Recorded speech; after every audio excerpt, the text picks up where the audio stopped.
Indonesia Today, peristiwa ada di sekitar kita.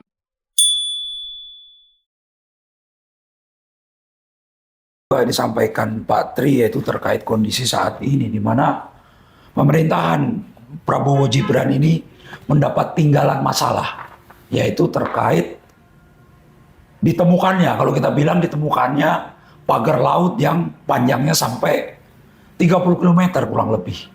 Nah, yang jadi pertanyaan, ini terjadi di pemerintahan sebelumnya, terjadi selama 3 tahun kurang lebih.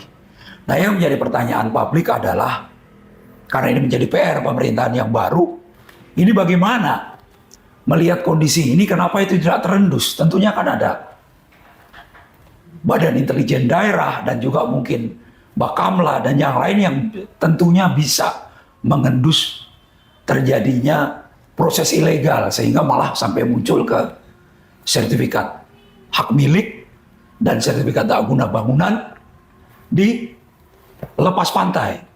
Nah, ini yang menjadi pertanyaan.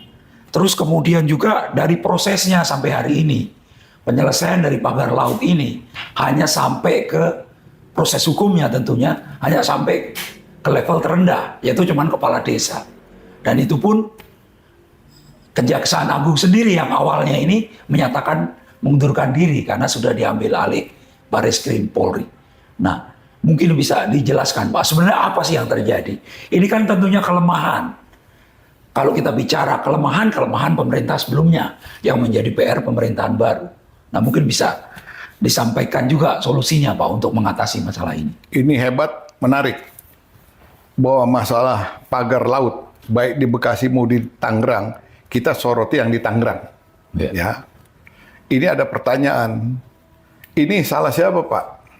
Kok tiga tahun baru terendus? Nah, kalau kita bicara 3 tahun, adalah masa pemerintahan yang lalu. Siapa? Pak Mulyono. Kan begitu.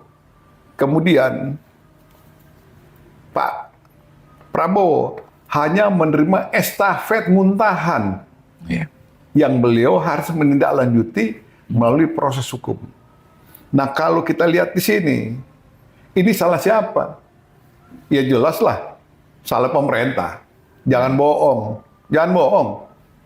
Ya, pemerintah salah. Kenapa saya bilang salah? Kita harus melihat kepada aturan main yang berlaku. Kita lihat Undang-Undang Pemda. Itu ada Forkompimda. Ya. Ada FKPD, ada SKPD. Sampai dengan sekretaris, sampai dengan kelurahan, sampai dengan desa. Di desa ada Babin Kamtipmas, ada Babinsa, ada sekretaris kelurahan, ini satu paket. Kemudian kita lihat Undang-Undang Nomor 17 2011 maupun Kepres Nomor 90 2012 tentang Forum Komunikasi Intelijensi Daerah sampai dengan intelijensi daerah. Ini di tiap wilayah ada. Tugas tujuannya adalah mengendus gatra kehidupan yang ada, yang menjadi kebijakan pembangunan di daerah berhasil atau tidak. Kalau terhambat, adakah faktor remam? Ini dirapatkan secara rutin oleh yang namanya Kominda maupun Forkominda. Tapi apa kita lihat? 3 tahun lempeng. 3 tahun lempeng. Kemudian kita melihat bahwa yang membuat miris kita sekalian, bagaimana keadilan yang berkeadilan dan kepastian hukum yang harusnya itu top down. Nggak mungkin, karena di dalam organisasi pemerintahan besar ada pemimpin, ada yang dipimpin, ada pelaksana, ada pembantu pelaksana. Jangan yang terkena imbas ada pembantu pelaksana dengan pelaksana di bawah. Pasti sebelum melakukan satu kegiatan ada informasi berjenjang ke atas. Nah, kalau memang adil, seret semua. Tinggal penjatuhan hukumannya sesuai dosa yang dibikin. Jadi jangan rohot doang dimakan. Kepala desa rohot yang dimakan, sisanya lempeng. Saya nggak tahu, itu bukan wilayah saya, itu wewenang dari BPN daerah. Ini apaan ini? Dulu saya rasanya seolah sebagai jagoan, Superman. Tapi begitu ada kasus hukum, ada pelanggaran, yang melakukan pelanggaran hukum, lempar batu sembunyi tangan. Ini apa? Ciri pemimpin apa ini? Ini nggak benar. Nah, oleh karena itu, apakah pengusaha salah? Enggak. Pengusaha pasti sudah melakukan satu proses administrasi yang diminta. Ya.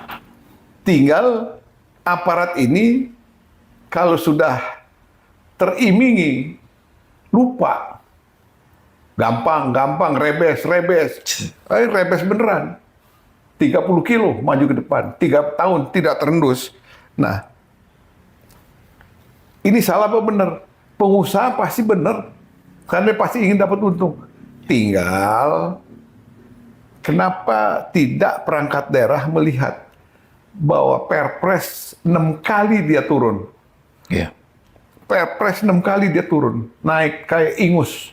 Kalau orang pilek, itu naik turun seperti ingus. Nggak jelas. Kenapa nggak ada terpanggil hati untuk kenapa ini terjadi? Nah, tinggal apalagi disebut PSN. Kalau PSN kan syaratnya 3. Dia harus punya kriteria dasar, kriteria strategis, kriteria operasional. Ini harus mencakup. Dan di paling ujung zaman Pak SBY ada yang namanya kaji ulang. Apakah dari kebijakan ini bermanfaat atau bertentangan harkat martabat rakyat? Ini nggak ada. Dor lempeng. Benar semuanya.